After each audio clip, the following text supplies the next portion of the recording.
Hello and welcome to the Paul Green Comedy Podcast. It is September 5th, 2024. This is episode 268. Stand-up comedian, actor, and improviser, but most of all, a dreamer, the one and only Paul Green, coming to you. Actually, that's probably not true at all. I'm probably not the one and only Paul Green, for we are many. So, speaking of which, I found out recently that the founder of Motel 6, his name was also Paul Green. Now, he spelled his name with an E at the end, but still a Paul Green. And I think there's like a shoe company named Paul Green. It seems that if you just Google the name Paul Green, the shoe company comes up first. If you want to find me, you have to Google like Paul Green comedian or something. Anyway, that's a long explanation to say that I'm actually not the one and only Paul Green. There are many of us. So, I am recording and coming to you from Los Angeles, California, where I will be for the rest of the week. I am performing at the world-famous Magic Castle with an improv magic comedy duo known as The Charlatans, and I am their piano player. Now, if you don't know what the Magic Castle is, it is awesome. It is an exclusive, invite-only private magic club in Hollywood, California, right in the heart of Hollywood. And it has been a mainstay in the Hollywood, Los Angeles culture for, I think since the 60s. It's been around a long time. And it's just such a cool experience. It's one of the elements of having a dream and going for it that I think is so cool, which is, whatever it is that we're going for in life, there is only so much that we know, right? There's the things that I know and I know it. There's the things that I don't know and I know it. And then there's the things that I don't know that I don't know. Like when I moved to Hollywood, I didn't know that the Magic Castle existed, and I didn't know that I would someday end up being able to perform there in a very unique capacity. And I had no idea that that would just be such an incredibly fun and fulfilling experience to be able to do these, to play piano for this magic duo. And it's these types of experiences that have happened to me as a result of me pursuing what I thought my dream was as best as I could at the time. But then this performance opportunity at the Magic Castle really just came out of left field. I didn't even know I wanted it because I didn't even know it existed, and I didn't even know I could ask for it.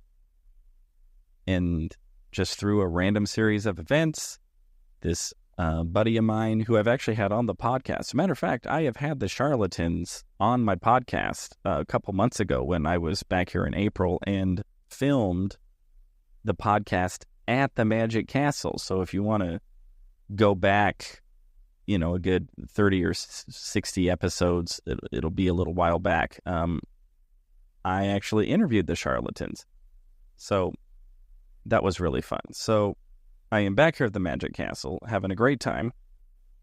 I am dead exhausted. I just got to be honest. My head is in a total fog. I hope that I can get through this podcast and keep a coherent thought together. We did 2 shows tonight. Our third one got canceled, but I was at the castle till almost 1:30 in the morning. And after driving out to LA the day before, not getting a lot of sleep, your boy is tired. And, oh, by the way, Unbound announced to everybody listening to this, this is the second time I had to record this podcast, because when I recorded it the first time, I'm so mad. I had evidently pushed play on one of my audiobooks, and the audiobook was running in the background while I was recording. And so when I got the recording, you couldn't even hear me talking because it was just this audiobook. And I'm like, are you freaking kidding me? So not only was it already super late, I was so ready just to fall asleep and go to bed. And then I get ready to post the podcast. I pull the audio file and it's like I was pirating an audiobook or bootlegging it. So I am going to just talk about what I want to talk about, and this episode will be probably a little shorter, but I do want to hold true to what I have been talking about these last couple of episodes. So the first thing is I have been reading the 48 Laws of Power and commenting on each one of the laws.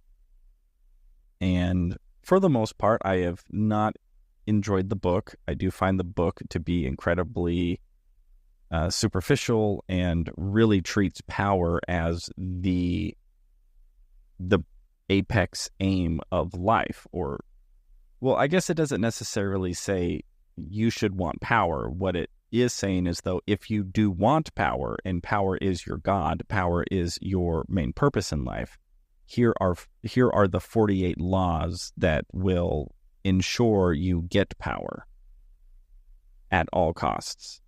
And I do find that these laws are, a lot of them, very morally bankrupt. Some of them I'm a little more neutral on, and there were a couple that I did just outright agree with, even on a moral level. Now, what's interesting about the book is it will take even a law or a principle, which, in my opinion, doesn't necessarily need to be executed with nefarious intent, but then it will do just that. It'll say, yeah, and once you do this law, this is how you can screw people over with it, or manipulate people to your cause, or get people to follow you. And it's like, okay, fair enough. So today's law is an interesting one, and the law is, do not appear to be too perfect.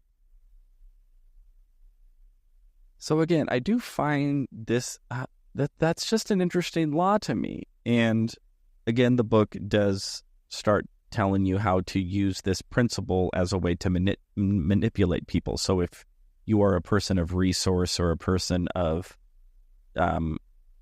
power, or whatever it is, or wealth, that, it's ultimately saying, don't flaunt that too much, because you want all of the people who you want to have power over to be able to view you as more of a regular Joe. So if you know you're a multimillionaire, don't show up in your Mercedes, show up in a Toyota Camry and whatever. So that's ultimately how the book is demonstrating that principle. So my thought on this, when I read this, was, well, first of all, nobody actually is perfect. So anybody appearing to be too perfect, I'm already going, wait, that makes it sound like whoever is exercising this law actually assumes that they are indeed perfect. And so I have to call bull right off the bat on that. And although I am definitely a fan of not flaunting your assets in a, gaudy, oh, look at me and how great I am way, I definitely don't think that by not displaying your perfectionism, that means that you're doing something right. What I'm a big fan of is, just as much as you can, just being who you are. And nobody actually is perfect. So this whole idea that somebody is perfect and they need to consciously find a way to display themselves as less than, I'm not a big fan of that. And now this is going to be sort of a cynical point of view on this, and forgive me, but if I can have a cynicism pass here, I have just seen so many examples of my life of the people who are appearing to be perfect. It actually ends up being a complete and total facade, and it actually is just a disguise for them to throw people off the scent. Anytime somebody is just coming across as a little too charitable, a little too righteous, a little too sacrificial, a little too compassionate, I don't know. I just start to go, what are they really hiding? And that's not to say that there aren't genuinely compassionate,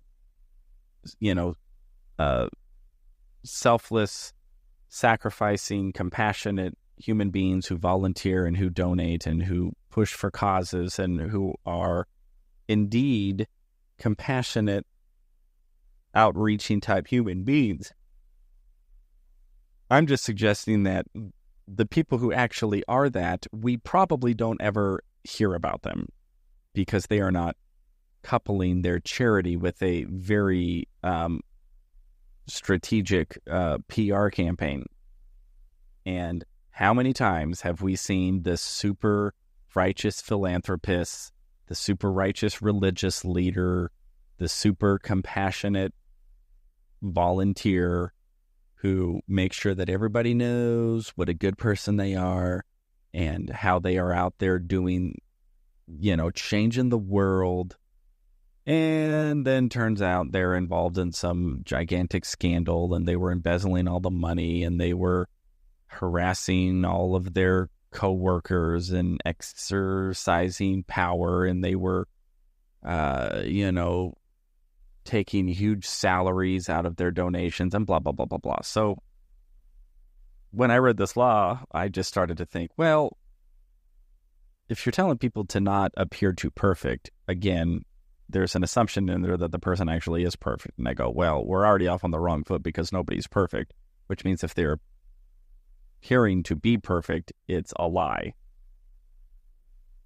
Secondly, I'm a much bigger fan of authenticity, and instead of trying to not appear to be too perfect, why not just appear as you are, which I guarantee is not too perfect. So, anyway,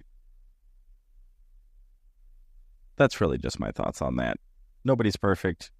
Don't put on a facade. As best as you can, just be who you are.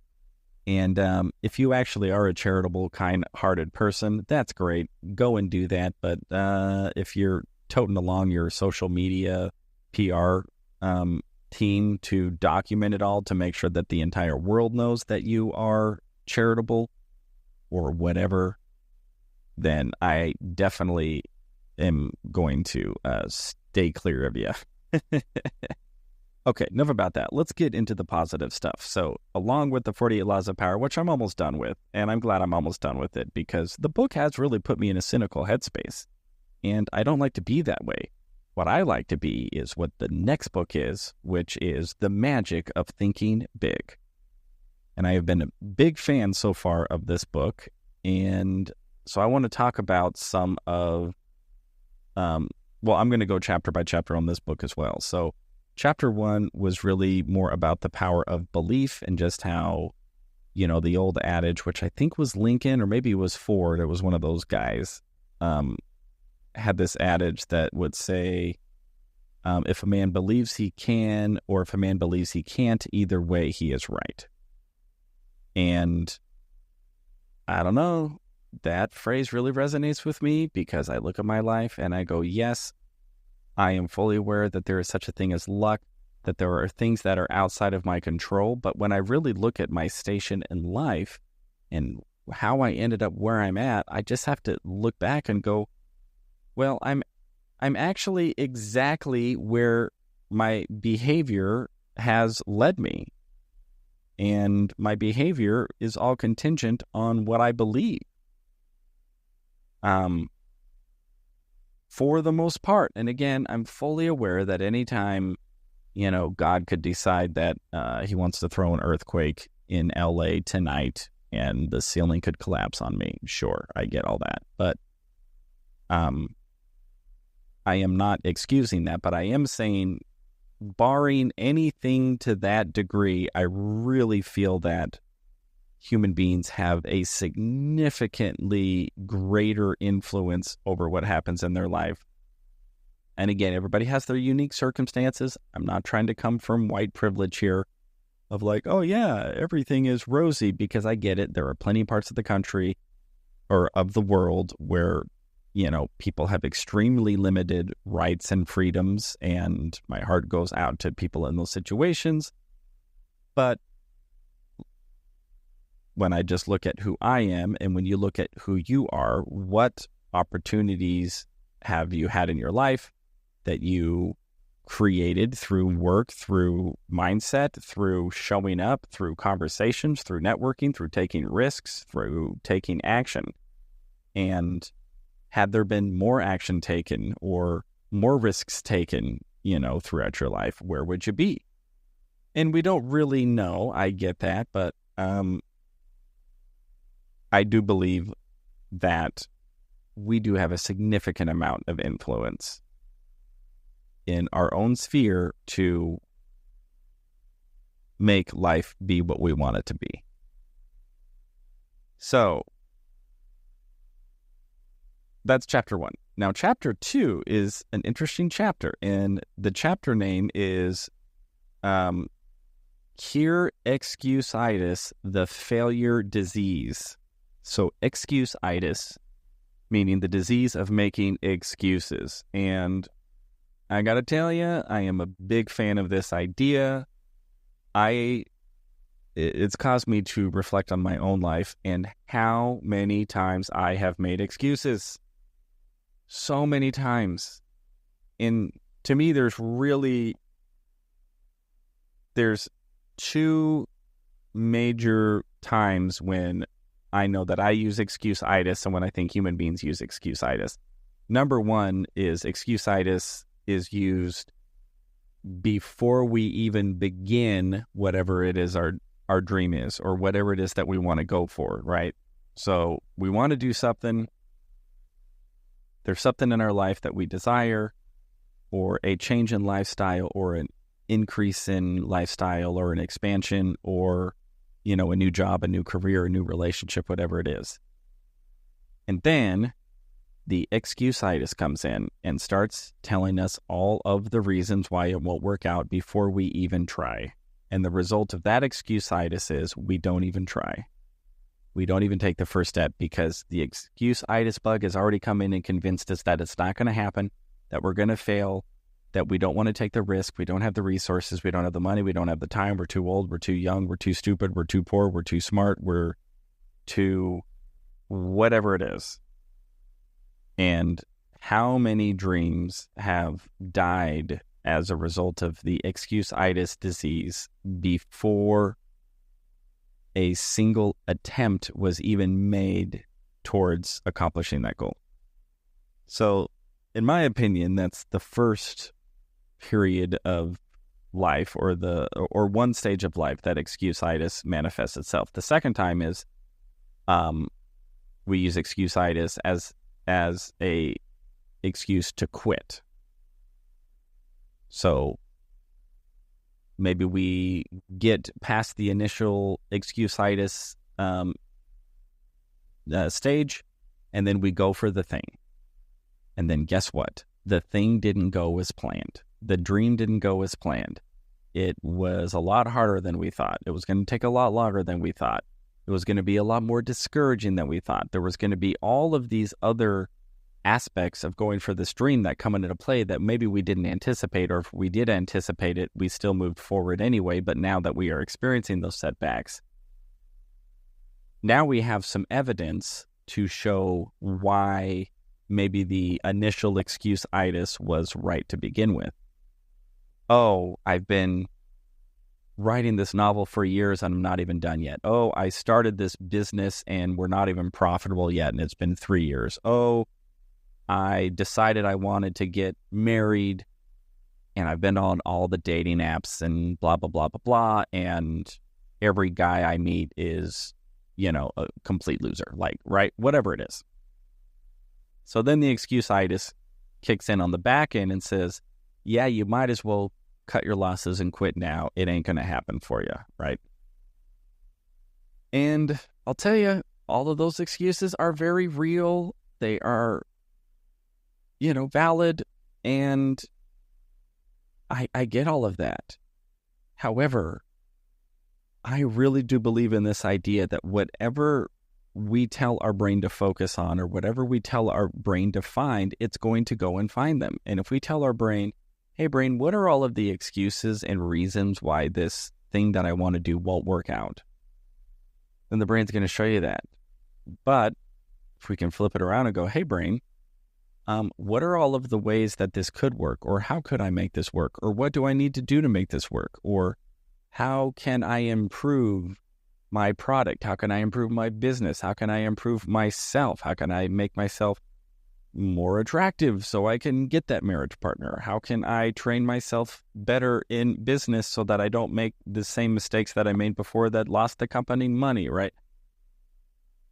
It really does come down to our belief in what we choose to focus on and what excuses we choose to tell ourselves.